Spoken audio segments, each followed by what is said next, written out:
Comment se faire financer un immeuble de rapport? Si c'est un sujet qui vous intéresse, je vous invite à rester connecté jusqu'à la fin de cette vidéo. Je vous dis à tout de suite les amis.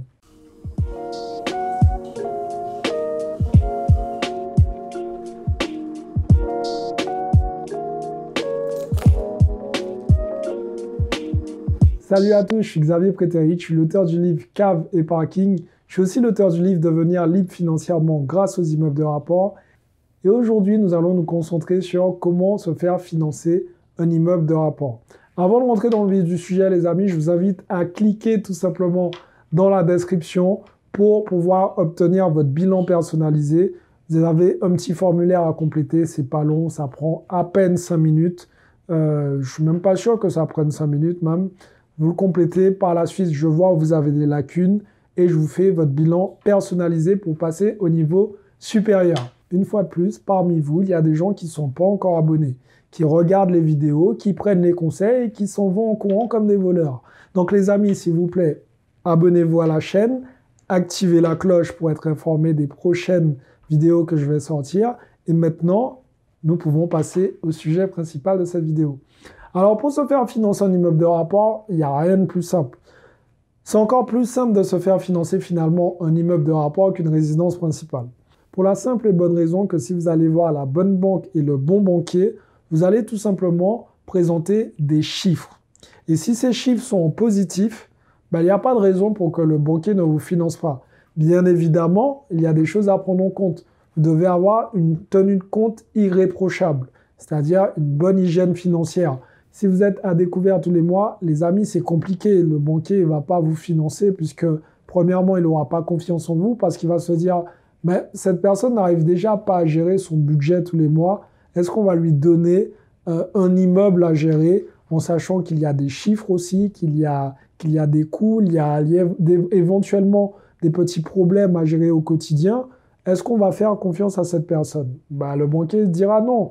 Vous-même, vous n'aurez pas fait confiance à cette personne. Donc, mettez-vous aussi à la place du banquier.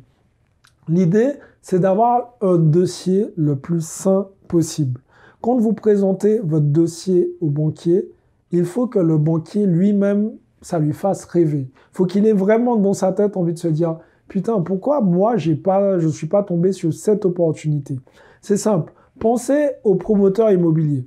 Quand les promoteurs immobiliers vont faire un projet immobilier, le projet, pour la plupart du temps, il n'est même pas encore sorti de terre. Par contre, ils arrivent à vous faire vous projeter. Ils arrivent à vous faire avoir une image idyllique dans votre tête. Et vous voyez carrément vivre dans cet espace. Parce que vous vous dites, voilà, c'est beau, c'est top. Eh bien, pour le banquier, c'est pareil. Il faut le faire rêver. Il faut le faire rêver non pas avec des photos, mais le faire rêver aussi avec des chiffres. Il faut lui montrer que le projet il est viable. Il faut lui montrer que vous avez constitué un beau dossier bancaire et qu'il ne va pas se taper toutes les recherches pendant des heures. Montrez-lui que votre dossier il est déjà prêt, que toutes les pièces dont il a besoin sont rangées dans l'ordre, que les photocopies sont déjà faites. Tous ces éléments, ce sont des choses qui vont mâcher le travail du banquier. Et par la suite, il aura envie de vous financer puisque finalement, tout est tout simple pour lui.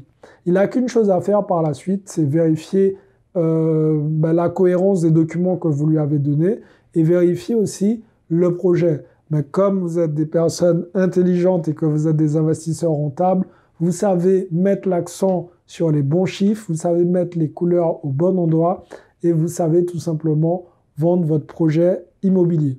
Alors, parmi ceux qui regardent et qui n'ont jamais fait ce genre d'expérience et qui veulent se lancer, cliquez dans la description les amis. Il y a ce que j'appelle la boîte à outils de l'investisseur immobilier où je vous explique comment de A à Z tout simplement constituer un dossier bancaire. En gros, je ne vous l'explique même pas, je vous donne ma trame. Vous avez tout simplement à copier-coller, présenter au banquier et encaisser après les loyers. Fin du game. Donc voilà, l'idée c'est un peu ça.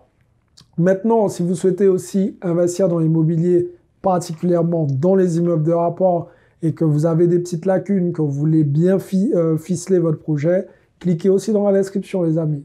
Immeuble de rentier, c'est la formation qui est faite spécialement pour vous. Voilà les amis, j'espère que cette vidéo vous a éclairé sur le fait de se faire financer votre bien immobilier. Vous l'aurez compris, règle d'or, hygiène financière. Deuxième règle d'or, présenter un dossier bancaire nickel. Troisième règle d'or, mis à part le fait de présenter un beau dossier et avoir une bonne hygiène financière, présenter surtout un bien qui génère du cash flow positif tous les mois. Comme ça, le banquier, il n'aura pas d'autre alternative que celle de vous financer. J'espère que cette vidéo vous a plu. Si c'est le cas, mettez-moi un like, partagez cette vidéo autour de vous, abonnez-vous à la chaîne les amis, je vous le dis encore, activez la cloche pour pouvoir recevoir toutes les notifications dès que je sors une vidéo, parce que prochainement, je vais envoyer du lourd spécialement pour vous les amis. Alors voilà, j'espère encore une fois que cette vidéo vous a plu, et pour les autres, passez à l'action, parce que demain, c'est pour les faibles. Ciao tout le monde.